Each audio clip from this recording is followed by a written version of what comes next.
So I have said in previous videos that in the Europa League, I've been impressed with Ruben Amorim's tactical setup both out of possession when we sit deep in the middle third in the 5-2-3 defensive shape, and also with the use of the 3-1-5-1 shape in possession in the middle third, utilising 3 players between the lines centrally in close proximity behind Højlund. And if you do want to check out my analysis on the tactical setup, I'll leave my analysis of the Bilbao game linked in the eye above and in the description below. However, I have to be critical of Amorim's use of the youth players, not because he isn't using any of the youth players, as we have seen Harry Amas, Fredriksson and Chido Obi Martin all getting game time recently, and even starting against Brentford. But for me, it's because Amorim isn't using the youth players optimally, not giving game time to the players that he should. Tyler Fredriksson, in my opinion, is being played to increase his value to sell in the summer. He's definitely got potential, don't get me wrong, but I just don't see him breaking into United's first team. Because firstly, we already have Yoro, Mazraoui and De Ligt as options at right-sided centre-back,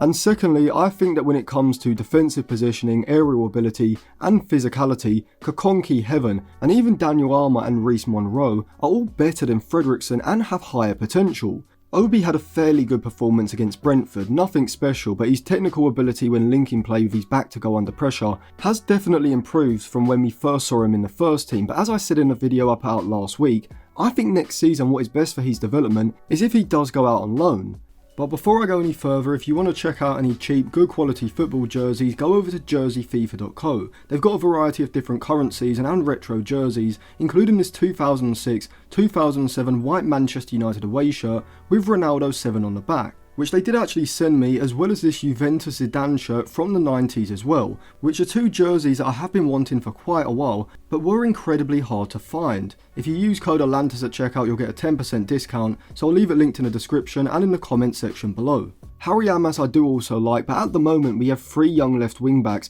who next season, if they are all to stay, would all be competing for that one spot as an understudy to a left wing back starter. I don't think any of Dorgu, Amas or Leon are ready to be United starter there week in week out next season, and particularly with Dorgu being signed in January, I don't think there's as much of a necessity for a young left wing back as there is with other positions. I am incredibly disappointed that we haven't seen anything from Mantato, Kokonki and particularly Sekou Kone, because I said it back at the end of last year around December that these 3 could potentially save us a lot of money in the summer. With Lissandro Martinez out probably until midway through next season at least, Luke Shaw's fitness completely unreliable, Aiden Heaven only recently coming into senior football and also having picked up an injury as well, surely we have to be giving Kokonki game time in the Premier League to at least see how he copes with senior football. If he had been given 4 or 5 starts, as well as a few 30-minute appearances from the bench here and there would have been the possibility that we go into the summer not having to focus on bringing in a left-sided centre-back, with Heaven, Kokonki and Shaw able to cover that role between them until Martinez is back. However, because Kokonki hasn't got any game time this season so far, it's a big risk to go into next season without getting a stopgap option for the first half of next season.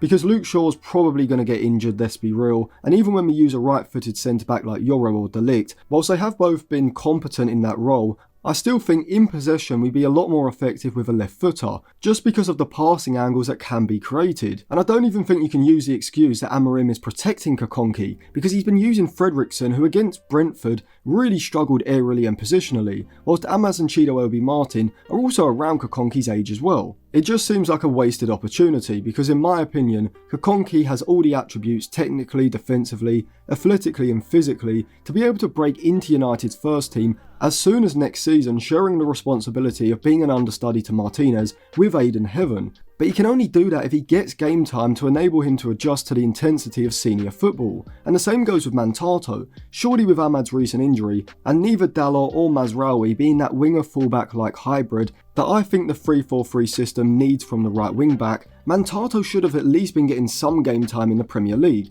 Because to me, at least from a stylistic point of view, he seems like the perfect backup option to Ahmad. The only logical reason you could give is their age, as both did only turn 17 at the start of the year, which I do disagree with, but for the sake of the argument, let's just give Amorim the benefit of the doubt for those two. But even then, you can't use that argument for Sekou Kone. I have got a more detailed analysis video on what Kone would provide for Ruben Amorim's system, which may already be out. If it is, I'll leave it linked in the usual places. If not, subscribe to the channel for that. but Amorim not giving him in particular any minutes in the first team without doubt has to warrant criticism because he's clearly ready. Having watched a lot of the under-18s and 21s this season, Kone is clearly our best youth prospect, both in terms of current and potential ability, and if you watch him play stylistically, he's exactly what Ruben Amorim's midfield double pivot needs. He's quick across the ground, very good at reading the game, which allows him to anticipate passes in behind the midfield line to then step out and make an interception. A robust standing tackler, also having a unique ability to wrap his legs around a player,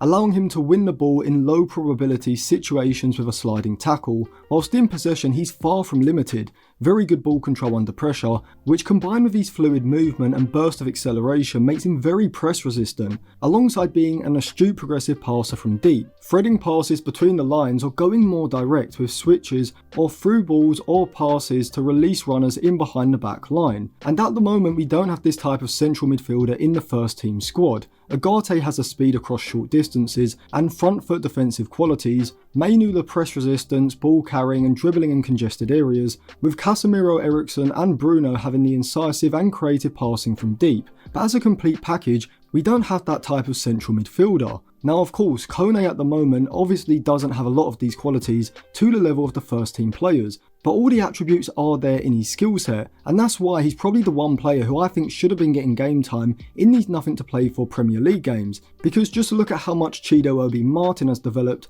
from his debut just from a few appearances in senior football. Sekou Kone, after 10 appearances in the Premier League, maybe 300 to 500 minutes, is significantly better than Kone having only played under 21s football. He's far too good for that level, and I think we should have been trying to get him ready for next season, to at least play a backup role in the squad, because it would potentially save us signing this type of player in the summer. I had previously suggested Hayden Hackney as an option, but if Kone had been a fixture in United's first team for the second half of the season, it is probable that we wouldn't have even needed someone like Hackney, and could have just promoted Kone as an Eriksen replacement. However, without first team football, you just don't know how ready Kone is to play significant minutes next season. And this brings me on to the broader issue with Amorim. Ideally, I think Manchester United need a head coach who is not just willing to give young players an opportunity here and there, but someone who is actively trying to bring through as many young players as possible. Because we have so much talent in the under 21s and under 18s that if we don't have this type of head coach, players just simply aren't going to get their opportunities.